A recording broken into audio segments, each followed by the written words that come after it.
first thing my wife said is, "Yup, your ears are big enough on the bus," because she was worried it wasn't going to look like me if it had small and normal sized ears. Kiddos, Annie, thank you for that unbelievable introduction. That was so special and heartfelt. Got to start by saying thank you to the Hall of Fame voters, to Canton, and to the people of the great state of Ohio.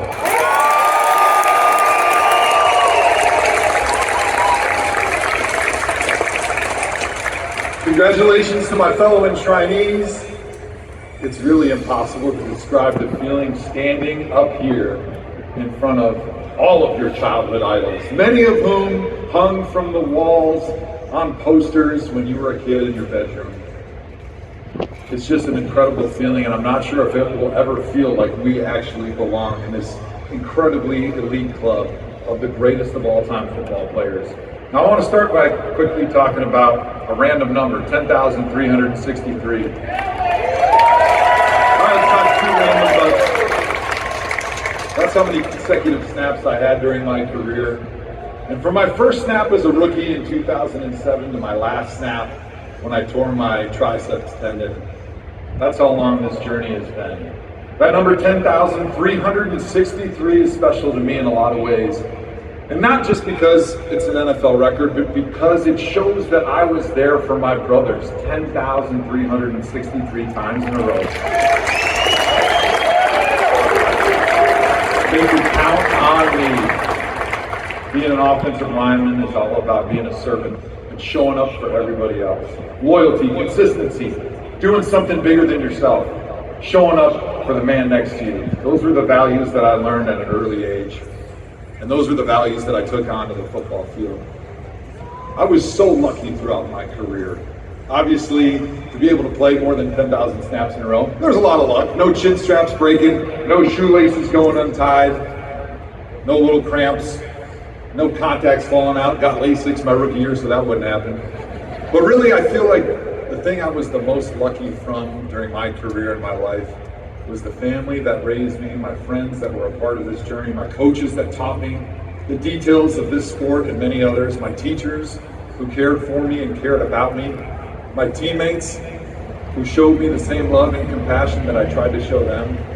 Certainly wouldn't be on this stage here today without all those people that have helped shape me into the player that I was and the man that I am today. And that starts Mom and Dad.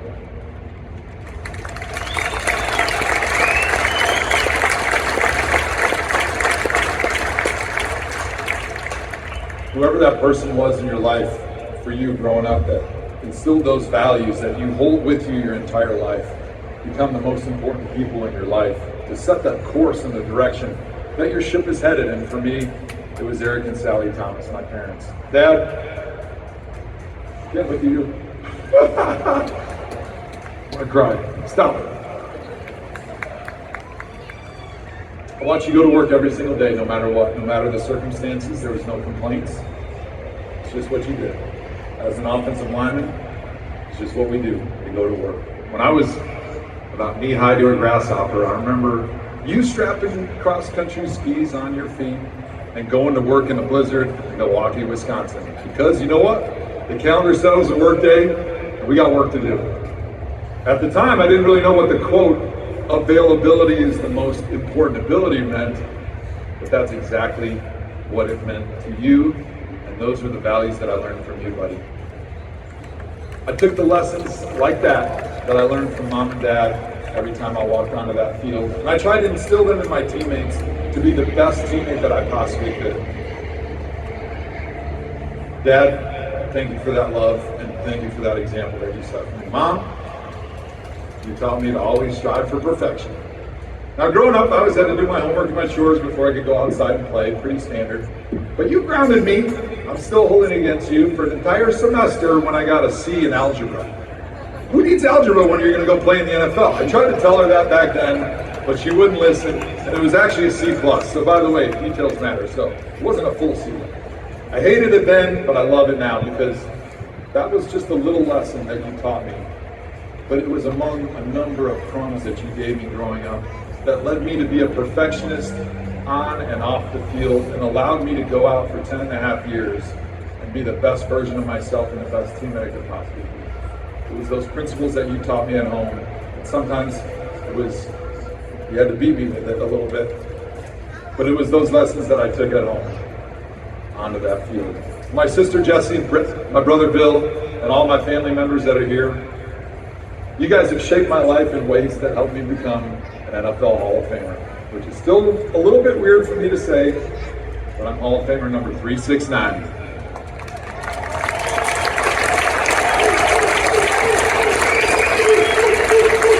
For some of you, there's different meanings for that number, which I'm excited to discuss tonight at my party. But thank you to everybody that was such a huge part of that journey. My best friends growing up, Steve Johnson, you always kept me humble. You beat me out my senior year of high school for the Offensive Lineman of the Year in the Greater Metro Conference. Thanks for never letting me forget that. I guess I was just a harder worker than you in college because you ended up being a long snapper, and I'm standing up here with a gold jacket. I'll let you buy me a beer later. Ben Strickland, you always built my confidence up by allowing me to beat the little kid who was fast in those foot races. So thanks for doing that for me, and thanks for continuing to keep me humble and continuing to have those discussions, those deep-rooted discussions that help me in life, with family, with friends, with career paths, that only somebody that I've been best friends with since I was a tiny kid would allow. I know the fourth member of our Four Musketeers, Luke Holman, is upstairs listening tonight. And I know he's got that player agency contract I signed in middle school still in that wallet. So hopefully he doesn't come for his 3% at any time soon. My Badger coaches, Barry Alvarez, Brett Bielema, Paul Christ, you guys helped turn an 18-year-old boy who was 250 pounds into a man. You showed me how to be a teammate that people could count on. You always said, count on me. And that was my motto, still is my motto to this day. To my offensive line coaches, Jim Huber, Bob Pelsick, Steve Marshall, Mike Sullivan, George Warhop,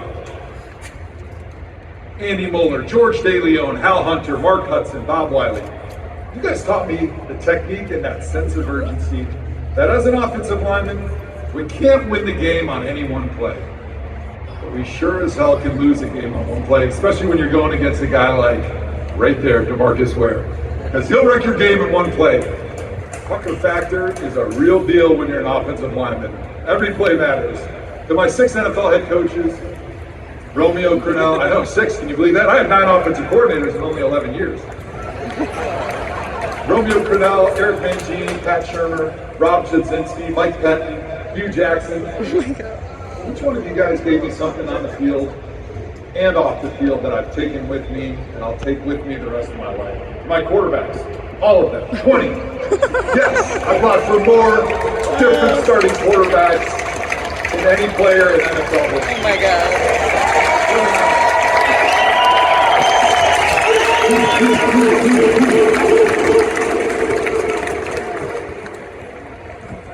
No matter who was back there and what our circumstances were, which sometimes were tough, some of them were your fault, I'm not gonna lie, but I won't call out which ones. You guys still laid it all on the line for your team. And that was always very special to me. And hey, if you ever had a good left tackle, you may have survived more than one season or one game in some cases. Or you may have even survived long enough for me to learn your name. Sorry, Josh Johnson. To my fellow offensive linemen, we were in the trenches when it was 95 degrees in August. When it was December and there were snowstorms flying off the beaches of Lake Erie, whipping around Cleveland Browns Stadium. The misery that bonds offensive linemen as brothers for life, it's something that people who've never played the position can really understand. It really is a mushroom club.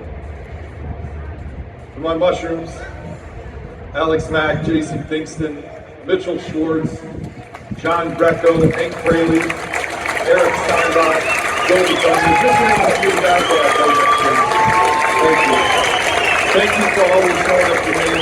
Thank you for giving me the ability to always count on you guys. If you notice, I didn't mention any of my backup left tackles. I'm sorry about that. Never gave you an opportunity to go on the field and show what you could do, but I did make you take all my practice notes, so that the trainers could take me together looking like Mr. Potato Head and they could wheel me out on Sundays and somehow get through 69 plays, only to try to do it again the next week. To all my other teammates, it's truly an honor to have shared a locker room with you. The best times in our life, and I'm sure many of these people up here, these legends would say the exact same thing. That environment you share with the locker room and those teammates that are in there are bonds that you'll take with you for the rest of your life and that will never be matched. To the Cleveland Browns.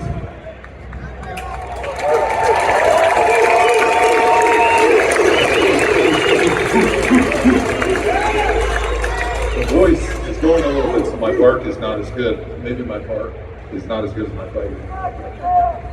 Appreciate you guys. I'm fiercely proud to have spent my entire career in Cleveland with you guys.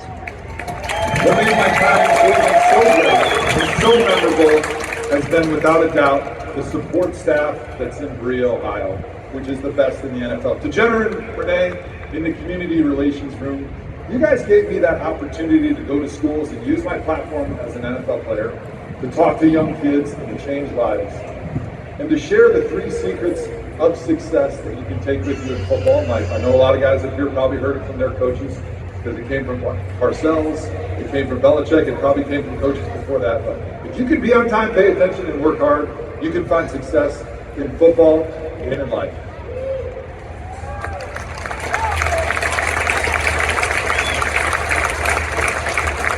Got to thank my guy Brad Mellon running the Browns equipment room, keeping me looking as good as a lineman possibly can with baggy ninja pants, which is not that good, but you did your best. I'm sorry I never conformed to the dress code. Joe Sheehan in the training room, thank you. Somehow you found a way to keep me on the field for 10.5 years, every single Sunday, through a lot of surgeries and a lot of injuries that nobody ever heard about. To Peter John Baptiste and Dan Murphy and the PR staff for helping me to usually avoid those landmines when you're speaking with the media. It's not always easy when you finish your career on a 1-31 year, but you guys were incredible mentors to me and incredible teachers in dealing with the media and also helping understand how the media is a conduit for the fans. And in Cleveland, we got some good fans, so that was pretty easy.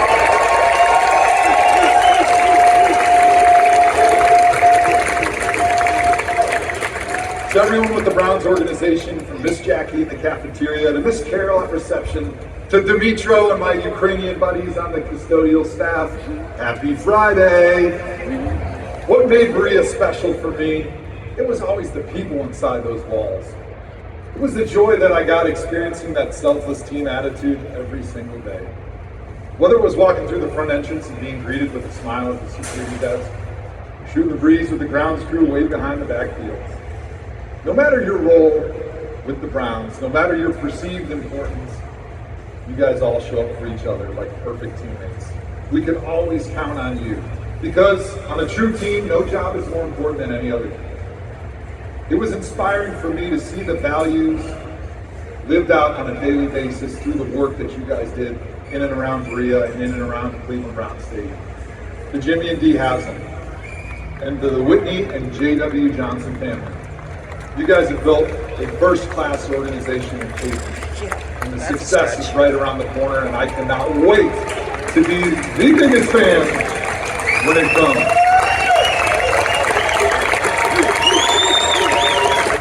Your investment in Cleveland and all of Ohio has made us Browns players fall in love with this city and with this great team and this historic franchise. To Browns fans, the most loyal group of people I know, I don't think it would have been charged by anybody. Although, I will say, on behalf of me and the other enshrinees, I think this might be one of the most well-attended enshrinement days of all time, and that's a testament to the fan bases and the greatness of the other folks that were enshrined with me today. But in Cleveland, even if we were losing, you guys were there on Sundays barking in the dog pound and partying in the Uni lot. You guys are the heartbeat of the Cleveland Browns. And it was truly my honor to be able to represent you on and off the field for 11 seasons. To Phil Savage, who was the Browns GM when I decided to skip the NFL draft and go fishing with my dad like a derelict. Thanks for taking a chance on me. You could have drafted a bunch of other Hall of Famers, because that 2007 class, we got a lot of pride, and there's many more Hall of Famers that are coming after today. Cleveland, you guys, you understood me from day one. When I stepped off that plane, Randy Lerner's private jet, smelling like fish guts, probably the first time he ever had fish guts in his plane, I felt like I was at home. And for me, the values and the priorities in Northeast Ohio were the same. And that's what made me fall in love the second I got there. Family, faith, and football. So my wife, Annie,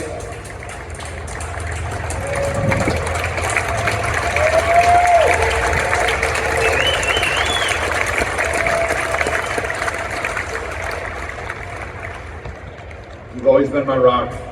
Your support has always been unshakable. You were that person that when I would come home and I was frustrated and I gave up a sack or had a bad practice, and you just looked at me and you knew that I didn't want to talk about it. You didn't push, because that would have been a bad idea, because I didn't want to talk about it. But sometimes when you come home, you need somebody to talk to. You were always that person, because you lived through the losses, the injuries, the new coaches, the times when I was too worn out to even speak or lift my head off the pillow, and you were understanding. You were generous. You were the soulmate that I always needed. Now, it's beautiful watching you become the best mother possible. Those 4 beautiful kids that tried to bum rush me on the stage last night and almost knocked me out. Thanks, guys.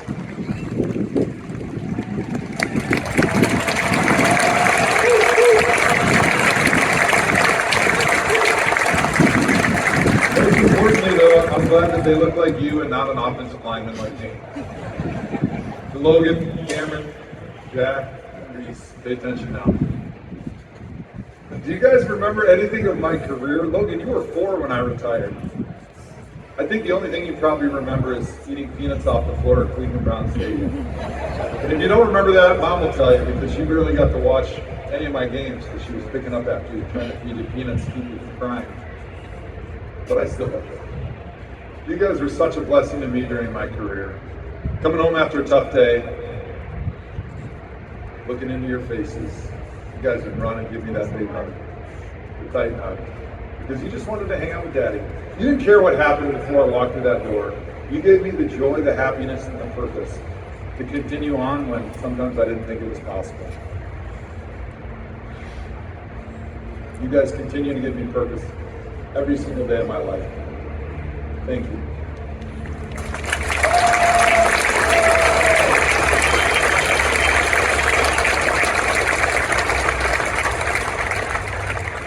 Finally, I got to thank my agent, Peter Schaefer, not because of what he did for me as a contractual situation, but because of the best friend that you were and the guidance that you gave me as my professional advisor through an up and down football career.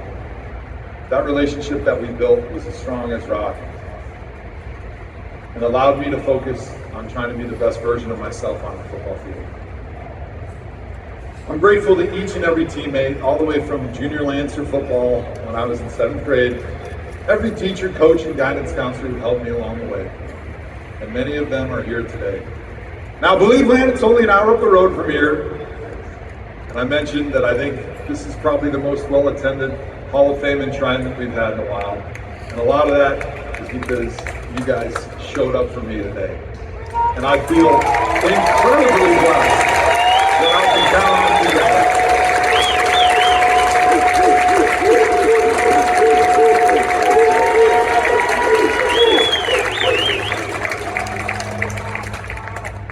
With that said, it's the greatest honor of my career to be able to accept this lifetime award on behalf of all of Browns Nation.